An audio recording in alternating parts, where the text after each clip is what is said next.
Listening to Mitch McConnell say the most important thing for us to do is to make sure this is a one-term president. Yeah. Now, I'm not saying that race has a lot to do with this. Yeah, right. Well, I want to tell you about a phone call I got when we were navigating. The Progressive Network had one of these navigator grants to help people get in the insurance pool. Now, the reason we had a navigator grant is the state of South Carolina not only refused to take the money, $48 million this year, to help people understand how to get into the insurance pool.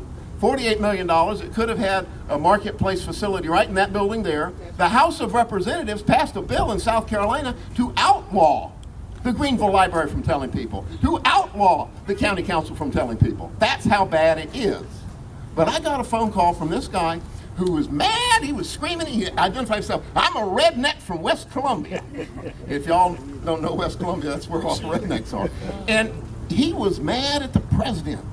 He said, Obama took my health care away. I said, what are you talking about, sir? So he went to the library and they told him he didn't make enough money. Didn't make enough money to get in the insurance pool. Well, sir, let me tell you how that happened. And I talked to him and I told him it wasn't the president. The president wouldn't have health care. The president actually bought him a Medicaid card. He didn't make enough money to get in the insurance pool. In order to keep this, in South Carolina, there's 300,000 people out of the emergency rooms. Keep the health care costs down for everybody. Keep people healthier, like you. Obama bought you a Medicaid card. The governor gave it away. He was quiet for a minute. He said, it's because the president's black, isn't it? What's right? I don't know about that, but you may be onto something. He said that these petty partisan politics to these people are more important than the lives of our neighbors. They've gone too far. They've gone too far.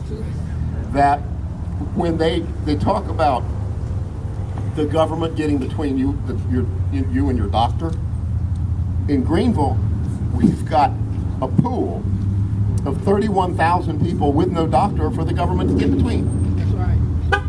Now that we've turned down the Medicaid expansion money, they go back to the emergency room here in Greenville that lost the money they used to have to treat them because the Affordable Care Act took $250 million away from all the hospitals in South Carolina and put it in our Medicaid fund because all these poor folks weren't going to go to the emergency room, they were going to have Medicaid.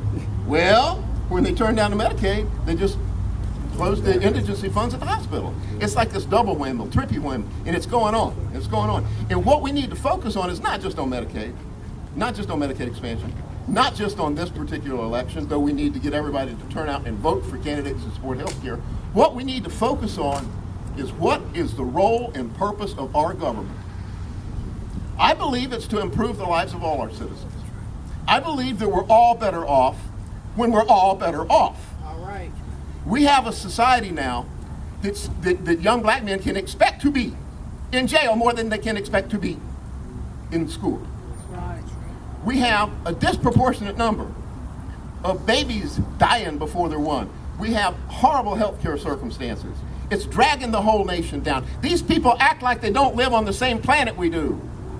There are more of us than there are them, and we must organize a popular movement that feels good, that people belong to, that goes beyond the Democratic Party starting every 2 years, say who's going to run for something. We need to have a sense of building a movement that we believe in and share, and that's what the Progressive Network's about. And we've been doing it for 20 years. We're going to probably need to do it for another 20 years. But I think the good thing, the good news, is Nikki Haley's doing some of our work for us. She's so cold-blooded, she's making our points. But I want y'all to understand that what we need to do in the next few days is you talk to Mark Nelson there. Mark, wave your hand. Mark's recently come here. His wife's from here, and he's come to Greenville, and he jumped right in and has gotten involved. But Mark has the names and addresses of 23,954 Greenville County residents that had their Medicaid cards stolen by the governor. They're registered voters. 23,000 registered voters in Greenville County, and we've got their phone numbers. So if anybody wants to get a list, the veterans group, do some phone calling this weekend, some door knocking, see Dr. Nelson and get your list. We've got a few days, but don't despair, folks, because we're winning the fight in terms of showing what we believe in, what we hold up as values, and what we want our community to be like. We're setting the pace for Democrats to follow.